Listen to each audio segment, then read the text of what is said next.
de experiencias vividas, propias, conscientes y subjetivas. Memoria Ejemplo, episódica. ¿se acuerdan de su primer camillazo? ¿Se acuerdan de las Torres Gemelas? ¿Qué 6 estaban tipos de haciendo? Yo estaba en memoria. la guardería, por ejemplo. Ay, qué lindo. Algunos no habían nacido y otros de pronto ya estaban trabajando. Qué bellos. Y venimos al último proceso Yo cognitivo, estaba en el colegio. que quizás es el más aterrador, el más asombroso, el que más, con el que más nos vamos a identificar. Y se llama como función ejecutiva. ¿Cómo se llama? Función ejecutiva. Entonces, ¿qué es la función ejecutiva? Miren, ¿qué lóbulo del cerebro es este? Frontal. ¿Han escuchado el término desfrontalizado? Yo sé que sí, por ahí en algún momento. Entonces, vamos a ver que el lóbulo frontal y la función ejecutiva se encarga dentro de las muchísimas funciones, estas que les quise traer hoy.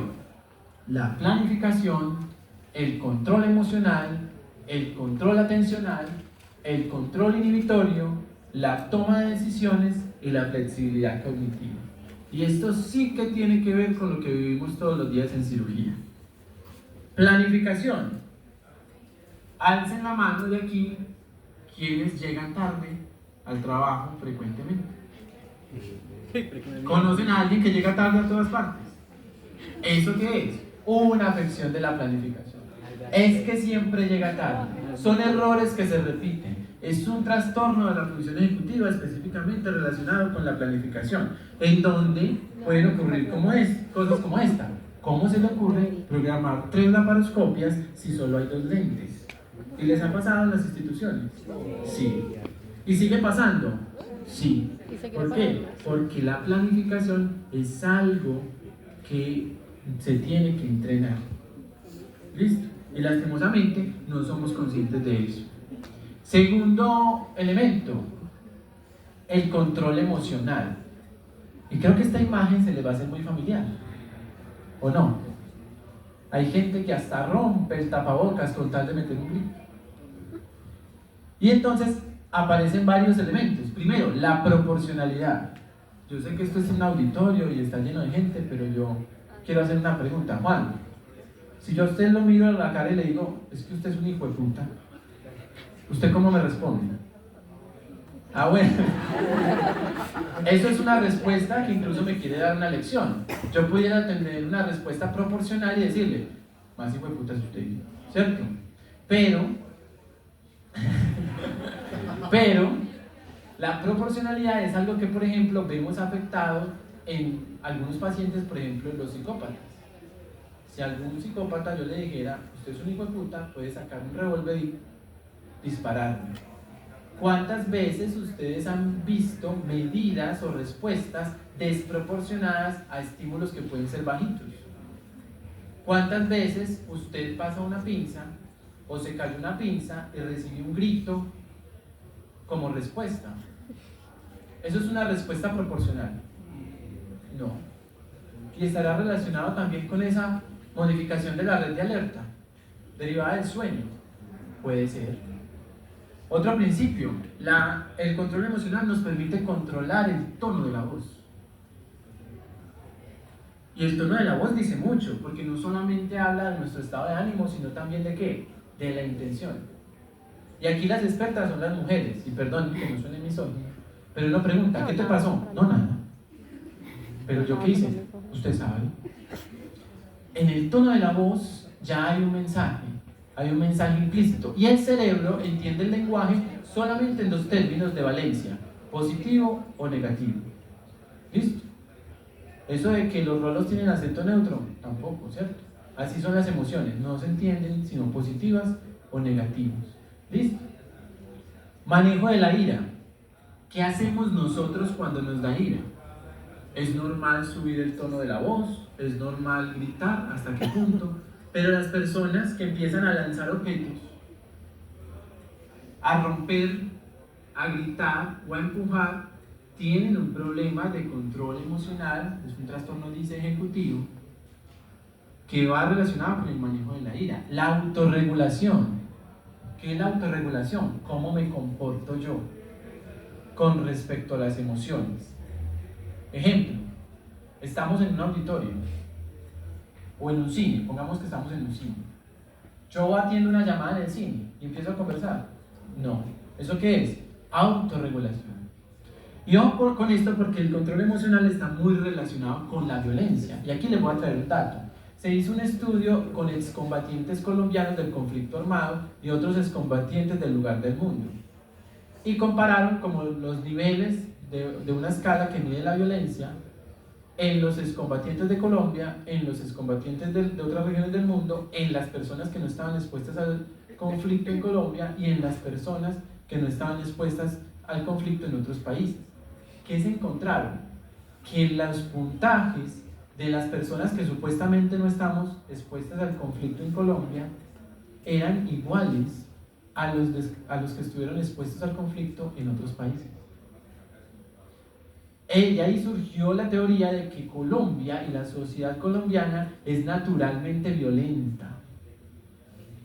¿Y ustedes han experimentado violencia en sus lugares de trabajo?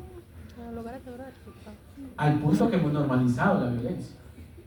Entonces, el control emocional es quizás una de las características de la función ejecutiva que más se está alterada. ¿En dónde? En cirugía. Seguimos entonces con el control atencional. ¿Han escuchado estas palabras? Entumido, sonso, avispadito pues, lento. ¿Qué es eso? Son fallas en el control atencional. Lo vimos ahorita con las redes atencionales, la red voluntaria y la red involuntaria. El control atencional es la principal crisis que tenemos hoy en día. Y yo sé que aquí hay varios amigos míos profesores. ¿Y cuántos de ustedes les ha pasado que inician la clase y 3 minutos después ya ven al estudiante en el celular? Eso es falta de control atencional y está principalmente relacionada con un problema que hoy vivimos y es el de la adicción a la dopamina y la recompensa inmediata. ¿Y qué significa eso? Cuando ustedes hacen el scrolling, que es bajar en TikTok o en Facebook o en Instagram, su cerebro recibe descargas rápidas de placer, que es dopamina, dopamina, dopamina, dopamina. Por eso, cuando usted tiene que tener la atención sostenida en una tarea específica, usted se distrae tan fácil, porque falla el control atencional dentro de la función ejecutiva. Y viene uno, quizás el más alterado o el más particular y el que más me representa a mí, por ejemplo, que es el control inhibitorio. Cuando yo era chiquito, un 31 de octubre salí con mi mamá, yo estaba disfrazado a pedir dulces. Llegamos a una tienda y yo le dije a la señora: ay señora, ¿y usted está disfrazada de bruja? ¿Eso qué es? Ausencia completa de control inhibitorio. Pero en los niños es normal. Normal. ¿Por qué es normal? Porque la corteza prefrontal, que es donde estaban todas estas funciones de la función ejecutiva, no se ha desarrollado. Por eso, hace poquito estuve con mi sobrina en la tienda y yo ya sé ella cómo es, porque es sobrina mía, ¿cierto? Lo repitió. Y se acercó a una señora y yo estaba muy lejos y yo ya iba corriendo cuando dice: señora, usted es la que sale en Kilos Mortales. ¿Qué es eso? Falta de control inhibitorio. Pero el control inhibitorio no es solamente en esos contextos donde yo tengo que mantener un comportamiento socialmente aceptado. El control inhibitorio lo vamos a ver también en conductas que sabemos que son persistentes, que son inadecuadas, pero que aún así llamamos normales. Y es lo que vemos aquí, lo que conocemos como un viejo verde. ¿Qué es un viejo verde? Una persona de pronto morbosa, que incluso hay un tipo de demencia que es la demencia frontotemporal, en la cual se da un comportamiento desinhibidos y hay una desinhibición sexual explícita. Entonces, por ejemplo, yo tengo una paciente que es evangélica, fue evangélica toda su vida, tiene 70 años, 40 años de viuda, de falda larga y todo. Y él fue a motivo de consulta porque la hija la encontró teniendo relaciones sexuales con un señor de 20 años. ¿Eso qué es? Desinhibición sexual. Una falta de control inhibitorio. Pero no solamente está en aspectos como ser prudentes o no, o en los aspectos sexuales. También está, por ejemplo, en la retroalimentación. Cuando yo soy docente, estoy acompañando un proceso educativo. El estudiante se puede equivocar, ¿sí o no?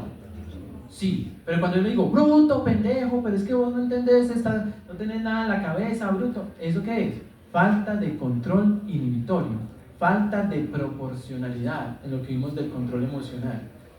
Y eso lo han vivido ustedes. Lo vivieron como estudiantes. La pregunta es, ¿lo practican ahora como profesionales? Ahí les dejo para la reflexión. Y vamos a hacer entonces una prueba de control inhibitorio rápido. Entonces aquí van a empezar a salir una serie de palabras. Ustedes solamente van a decir el color de la letra, no van a leer el texto. ¿Listo? Entonces, si les mostrara esto, ¿qué dirían ustedes? Verde. Verde. ¿Listo? Ojo pues porque es muy rápido. Y van a decirlo en voz alta. 1, 2 y 3.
Esta es una prueba clásica de control inhibitorio que se llama Stroop.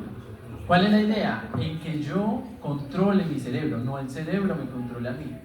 ¿Cuántos de ustedes se equivocaron al principio? Podríamos decir que casi todos, ¿cierto? Pero al final ya iban entrenando su cerebro a que tenía que decir ¿qué? El color de la letra más no leer el texto. Ese es el mejor ejemplo de cómo funciona el control inhibitorio. Algunas veces nosotros no somos capaces de tener un control inhibitorio efectivo. Ejemplo, cuando uno mete las patas y cuenta un chisme donde no lo podía contar. Y después uno dice, pero no diga que yo le dije. ¿Cierto? ¿Eso qué es? Ausencia de control inhibitorio. La función ejecutiva también se encarga de otras cosas. ¿Cómo qué? Como la toma de decisión. Y la toma de decisiones, miren aquí, no sé si recuerdan este capítulo de Los Simpsons. La toma de decisiones, todos nos hemos visto enfrentados a decisiones difíciles. Pero a veces las decisiones que tomamos pueden ser muy, muy peligrosas y desproporcionadas. Ejemplo, esto se ha visto mucho aquí en Colombia. Una persona va por la calle manejando un carro, atropella a un ciclista y en lugar de ayudarle, ¿qué hace? Sale y se va. Es una decisión mal tomada, ¿sí o no? Pero también hay otros que van y lo matan y lo tiran al carro. ¿Para qué? Para ocultar la evidencia. La función ejecutiva tiene que ver en eso, cómo tomamos las decisiones y cómo esas decisiones están enmarcadas en nuestra propia vida. Y viene uno de mis favoritos, el control inhibitorio y la flexibilidad cognitiva. Entonces vamos a ver este video y yo creo que algunos se van a sentir identificados.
Se lo llevaron todo, los ordenadores, la olla express, hasta una tele de daño catapum.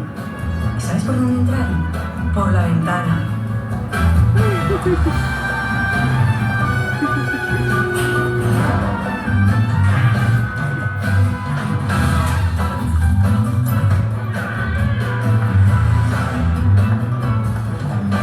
Le prepararon una cena súper romántica, toda la casa llena de velitas. Bebieron más de la cuenta y jijiji jajaja, se quedaron dormidos. 5 camiones de bomberos, 5. ¿Algunos se sienten identificados? Sí. La flexibilidad cognitiva es la capacidad que nosotros tenemos de adaptarnos a respuestas que no podemos controlar. Entonces, hemos escuchado todas las veces discursos como es que así lo he hecho toda la vida, yo no voy a cambiar. Así soy yo. ¿Eso qué es? Falta de flexibilidad cognitiva. Por ejemplo, otro aspecto importante de la flexibilidad cognitiva. ¿Cuántos de ustedes han visto que entre más envejecen las personas, más rezanderos se vuelven? Es porque el ritualismo y los comportamientos obsesivos compulsivos se van acentuando. ¿Cuántos de ustedes son obsesivos con la limpieza, con la esterilidad, con echarse antibacterial en las manos?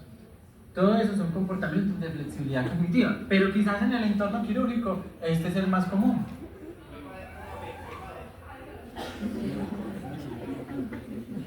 ¿Cuántas veces han hecho eso ustedes? Cambien esta pinza, que esta pinza no funciona. Sí, no, ya se la cambio. Venga, esta sí me gusta. Y no la cambiaron. ¿Qué es eso? Flexibilidad cognitiva. No, es que yo no entro si no es con usted. Porque si no me va mal. ¿Qué es eso? Flexibilidad cognitiva. Y es quizás uno de los aspectos más difíciles de manejar. ¿Por qué? Porque nosotros nos creamos marcos mentales muy rígidos y nos matriculamos en conductas de este tipo que tienden a ser muchas veces nocivas. Entonces, mucho cuidado, esto no son enfermedades, estos son conductas, y las conductas se pueden cambiar y se pueden aprender. Lo importante es saber cómo hacerlo. Incluso cuando uno lee un poquito de neurociencia y educación, se encuentra el concepto de la andragogía, es de cómo aprende el adulto, y uno se ve influenciado por varias cosas. Primero, el contexto, dónde estamos, en qué país, en qué ciudad, bajo qué condiciones. Esto, la relevancia y la importancia, son dos cosas muy distintas. Puede que para mí sea importante estudiar matemáticas en el colegio. La pregunta es, ¿me gusta y me importa? No. Y cuando a mí no me gusta algo, mi cerebro lo descarta y tiende a no recordarlo. La utilidad práctica de algunas cosas, el capital cultural, y eso es muy arraigado. ¿Por qué? Porque, por ejemplo, aquí en Antioquia nosotros somos muy regionalistas, pero sí hay que reconocer que hay unos patrones de conductas marcados por regiones. ¿Y eso va en qué? En la cultura. ¿Listo? La aplicación profesional, la ausencia de sistemas de recompensas. Aquí no nos estimulan a cambiar, ni nos estimulan a ser mejores. Aquí todo el tiempo nos regañan. Y mi cerebro lo va a entender como un reproche, no como una invitación al cambio. Y la brecha generacional. Yo les hago una pregunta a los que están jóvenes. ¿Alguien de aquí no entiende este meme? No, levanten la mano. ¿Quién no lo entiende? Si ustedes le muestran a su mamá este meme, ¿lo entiende? No. ¿Por qué? Porque el cerebro aprende diferente y ese capital cultural los permea. Aquí es el único país donde uno va por la calle y le piden una moneda y dice no, gracias. ¿Cierto? En otras partes uno dice no, pero aquí uno dice no, gracias. ¿Cierto? Pero este meme, ¿por qué no lo entiende la mamá? Porque tiene una brecha generacional que le impide, bajo su capital cultural, adaptarse a las condiciones sociales de ahora. Este meme lo podría entender una mamá. Ese sí lo entiende porque es más explícito.